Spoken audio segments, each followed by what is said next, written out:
Bonsoir Géraldine Smith. Bonsoir. Merci d'être l'invitée de BFM TV. Vous êtes journaliste et vous venez de publier Rue Jean-Pierre Timbaud aux éditions Stock. Il faut préciser, Rue Jean-Pierre Timbaud, c'est une rue entre le 11e et le 20e arrondissement de Paris. Une rue qui est assez emblématique du vivre ensemble, des différentes communautés qui sont arrivées dans la capitale française, des vagues d'immigration et aussi qui est devenu un lieu des bobos parisiens. Il y a Oberkampf, il y a Belleville, il y a un certain nombre de... C'est assez emblématique d'une partie de Paris qu'on peut aimer et qui se transforme, ou en tout cas qui s'est transformée. Et vous avez l'honnêteté dans ce livre de dire, moi, j'étais une bobo, j'étais dans ce quartier, vous y avez vécu de 95 à 2007, et en fait, je trouvais que c'était très bien, je me disais que c'est très bien de vivre dans un quartier métissé, et quand mes copains disaient mais c'est pas difficile, je disais non, c'est formidable, et en fait, je n'ai rien vu, je n'ai pas compris, et maintenant vous dites, je suis revenue, j'ai enquêté là-dessus. Et ce qui est assez fort dans votre livre, c'est le jeu, vous racontez ce que vous avez ressenti finalement. Oui, j'ai fait exprès d'écrire le livre à la première personne parce que justement je voulais pas faire un traité de sociologie sur difficultés de l'intégration. J'avais pas beaucoup de certitudes, mais je savais que quand j'avais quitté la rue Jean-Pierre Timbaud en 2007, après y être arrivée avec énormément d'enthousiasme, avec ma famille, mon mari, nos 2 enfants, je n'avais fait que aller de déception en déception, mais de manière assez insensible. Et quand on est parti, j'étais assez contente de partir, d'autres amis quittaient la rue, et j'ai gardé ça vraiment comme un sentiment d'échec. Je me suis dit, mais qu'est-ce qui s'est passé?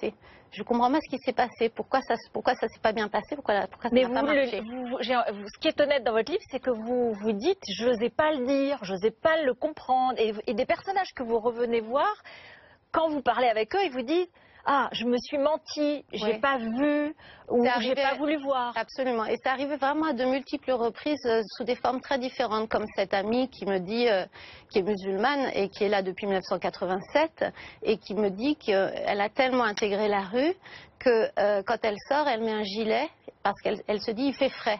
Et en réalité, parce qu'elle n'ose pas s'avouer qu'elle met un gilet pour pas être embêtée, pour pas avoir des remarques. Parce qu'elle aurait les épaules nues. Parce qu'elle a les épaules nues. Et bien sûr, c'est pas pareil d'avoir les épaules nues quand vous êtes une jeune femme bobo qui passe dans le quartier, et d'avoir les épaules nues quand vous êtes une femme musulmane de 40 ans qui vit dans le quartier. Vous n'avez pas les mêmes regards sur vous, vous n'avez pas les mêmes réflexions non plus. Vous voyez, et il y a beaucoup d'exemples que j'ai pu recueillir de personnes qui avouaient tout d'un coup, cette jeune fille qui va rendre visite à ses parents rive gauche en petit short, et quand elle revient vers la rue Jean-Pierre Timbaud, elle a un jean dans son sac qu'elle enfile avant d'arriver chez elle, vous voyez. Et tout ça, c'est des choses qu'on vit, qu'on fait naturellement. Moi, ça m'arrive à multiples fois, mais qu'on ne s'avoue pas. On est gêné de se l'avouer parce que se l'avouer, c'est déjà, on a l'impression déjà qu'on est un petit peu réac quand on s'avoue les choses. Voilà. Et dans ce livre, j'essaye de chercher dans tous les détails de ma vie quotidienne, dans celle des enfants, de traquer ces petits détails pour essayer de comprendre ce qui n'a pas fonctionné. Voilà. Ce qui déclenche, c'est évidemment les attentats Charlie. Vous êtes aux États-Unis, vous êtes parti avec votre mari aux États-Unis, et au moment de Charlie, vous voyez les photos des Kouachi dans leur équipe de foot, comme des gamins qui, a priori, pour lesquels l'avenir s'ouvre, et ils sont devenus ce qu'ils sont devenus, des meurtriers. Et c'est là que vous enquêtez, que vous redevenez journaliste, et vous revenez un peu sur les lieux, vous rencontrez tous les gens, et puis vous vous souvenez comment vos enfants ont vécu à l'école et ce qui s'est passé. Vous avez assisté à la communautarisation de la ville, et de la rue, et dans le fond, vous ne l'avouiez pas à ce moment-là. Non, c'est vrai. Alors, j'ai jamais cessé, depuis notre départ en 2007, j'ai jamais cessé de revenir dans la rue et d'interroger des gens, mes amis et d'autres gens. Comme par exemple cette dame Lucette qui est dans la rue depuis 1941, qui est toujours aujourd'hui, je l'ai vue ce matin, et qui a vu la rue se transformer, alors à sa façon, on voyait bain blottière, bon, elle vend des petites choses, et donc, mais j'arrivais toujours pas à comprendre ce qui se passait, et j'hésitais à écrire parce que j'étais gênée, en fait, moi-même, d'essayer de mettre des mots sur les choses. Et effectivement, quand j'ai vu la photo des frères Kouachi enfants, j'ai l'impression que c'était tous les copains des enfants à l'école. Ils allaient à l'école dans cette rue Jean-Pierre Timbaud. Et je me suis dit, c'est là où j'ai eu le déclic de me dire, les attentats et ma vie, c'est pas deux mondes séparés, c'est pas deux choses qui n'ont aucun rapport. Et ne pas voir ça, les gens dans la rue qui disent tout va bien, souvent d'autres personnes, hein, moi j'ai mon ressenti, d'autres personnes disent, c'est calme dans la rue Jean-Pierre Timbaud. Là, quand je suis venue en février cette année, on me dit c'est calme. Comment pouvez-vous dire c'est calme quand vous avez eu les attentats du 13 novembre à 300 mètres? Vous voyez, on balkanise son esprit. On dit il y a des attentats, il y a des problèmes parfois avec des intégristes, mais la rue elle est sympa. Mais c'est un seul monde tout ça. Et c'est ça qui. Et tout d'un coup, j'ai cette impression que ces gamins, c'est des gamins que j'aurais pu avoir à la maison un anniversaire ou venir jouer au foot avec mon fils. Et là, j'ai décidé d'essayer de comprendre. Je me suis dit, c'est pas possible, il y a quelque chose qui ne marche pas, et voilà. Et là, vous avez refait le fil et vous racontez l'école, par exemple, la prof, enfin l'institutrice qui renvoie chaque gamin à ses origines, alors qu'ils sont tous de Belleville. Exactement.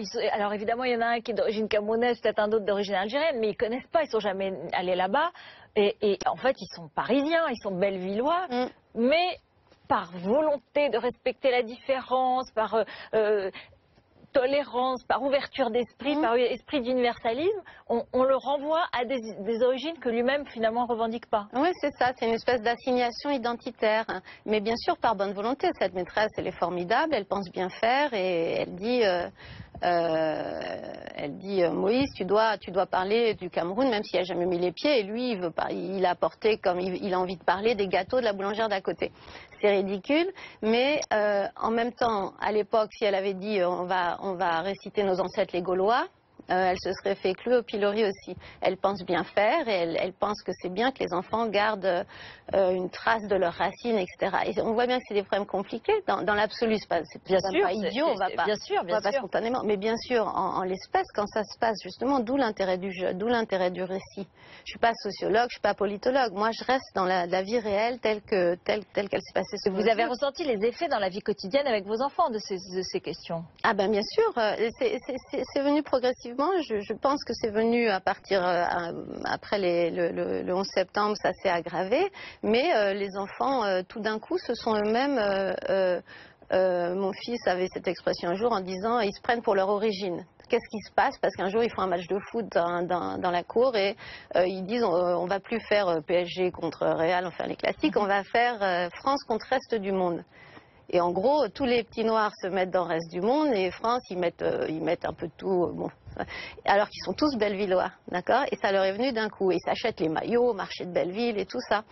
Et là, on sentait qu'eux-mêmes commençaient à être, les enfants eux-mêmes, à pas être happés par cette espèce de logique. Et comment vous l'expliquez après coup? Parce que maintenant vous habitez aux États-Unis et dans le fond aux États-Unis il y a des communautés, il y a un fonctionnement, un système d'intégration par les communautés très différent de la France. Bien sûr. Donc après tout, pourquoi pas? Pourquoi pas, mais aux États-Unis, la question raciale prime surtout et omniprésente. On explique tout à travers la race, ce qui, pour nous, un problème, mais pour des Français, est un problème. Et je vais vous donner un exemple très simple. Aux États-Unis, vous devez mettre votre race partout. Vous devez dire partout si vous êtes blanc, caucasien, noir, indien, ce que vous voulez. Et pour mes amis américains, ne pas le mettre sur son CV, comme on fait en France, c'est du racisme. On m'a déjà fait cette réflexion, voyez. Alors que pour nous, c'est exactement l'inverse. Pour dire comment ces questions sont compliquées. Le système, le modèle américain marche pas très bien. Mais aux États-Unis, c'est un contrat de citoyenneté. Vous avez des communautés. Et vous avez un contrat de citoyenneté extrêmement ferme que chacun doit s'engager à respecter. Et il y a quand même un très très fort sentiment patriotique. Personne ne brûle le drapeau. Vous voyez, tout le monde chante l'hymne national avant chaque match de sport. Il y a une espèce de communion comme ça, quelque chose de supranational et qui définit la coexistence, l'espace commun. Donc on n'a pas ça en France. On était sur un modèle assimilationniste. On voulait, que je trouve plus sympathique, pour tout vous dire, qu'est-ce que le vivre ensemble. Je trouve ça beaucoup plus intéressant de vivre vraiment ensemble. La convivialité, c'est ce que j'aimerais voir, c'est ce que j'aurais aimé vivre dans la rue Jean-Pierre Timbaud, et c'est exactement ça qui n'a pas existé. Aujourd'hui, rue Jean-Pierre Timbaud, c'est assez calme, si vous voulez, mais on vit les uns à côté des autres, mais on se mélange pas, c'est pas vrai, on ne vit pas ensemble. Et vous avez raconté l'émergence de la mosquée intégriste, et là vous racontez quelque chose que, à un moment, il y a des prières de rue. Vous pensez qu'il n'y a pas assez de place dans la mosquée, et vous vous dites c'est inadmissible. Et en fait, quelqu'un vous explique que c'est parce que c'est une manière de s'approprier le trottoir. C'est très simple. Il y a à peu près 1000 places dans la mosquée. Ça se passe dans les années 2000. Et moi, bien sûr, je dis on n'a qu'à construire une mosquée plus grande. Et puis, un agent des renseignements généraux que je vois pour mon travail de journaliste à l'époque me dit mais non, ils laissent 200-300 personnes à l'extérieur, même quand c'est pas bien, pour s'approprier le territoire. C'est une conquête du territoire. C'est aussi, on se trompe quand on croit qu'on coexiste, quand on dit on coexiste les uns en paix avec les autres, on se dérange pas et c'est très bien. Parce que ça supposerait qu'il n'y ait aucun rapport de force et qu'un groupe n'essaye pas de gratter, si vous voulez, d'empiéter sur la liberté des autres groupes.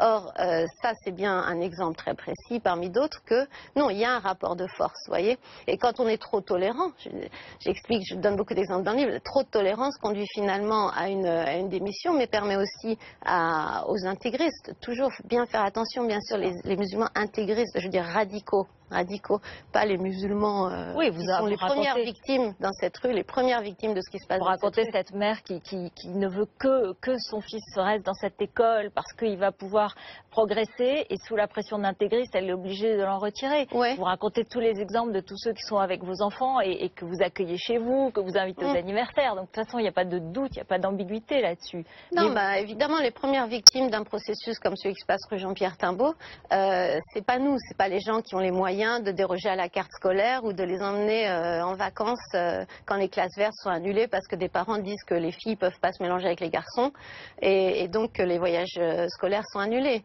Pour des gens comme moi et mes enfants, on dit mais ils partiront en vacances avec nous plus tard. Pour les gens, les enfants de la rue, qu'ils soient musulmans, chrétiens, peu importe, les gens qui n'ont pas les moyens et qui habitent dans cette rue, c'est l'unique chance de partir en Angleterre qu'ils avaient de toute leur enfance. Vous voyez, elle disparaît parce que la classe verte est annulée. Et ça, au nom de la tolérance, au moment où ça arrive, parce qu'on a peur de passer pour des réacs, on dit bon respectons les différences, tant pis, il n'y aura pas de classe verte, c'est pas grave, vous voyez. Et en fait, c'est grave. Votre témoignage pour conclure. Qu'est-ce que vous voulez nous dire à tous, vous dire et dire à ceux qui vous ressemblent aujourd'hui qui... Je crois que la seule chose que je pourrais dire, c'est que il faut juste regarder les choses comme elles sont. Moi, j'ai vu énormément de gens qui ont en fait un peu tous la même envie, qui voudraient que ça se passe mieux et mieux vivre ensemble. Mais il faudrait commencer par nommer les choses, par voir les choses et quand quelque chose ne va pas, par se l'avouer à soi-même. Ça serait déjà un début. Pour trouver des solutions, il faut déjà admettre qu'il y a un problème. Merci beaucoup. Merci Géraldine Smith. Rue Jean-Pierre Timbaud, c'est aux éditions Stock. C'est assez édifiant, justement, sur beaucoup de problèmes de l'intégration française. Restez avec nous. C'est bien sûr le 20h 2017 d'Alain Marchal.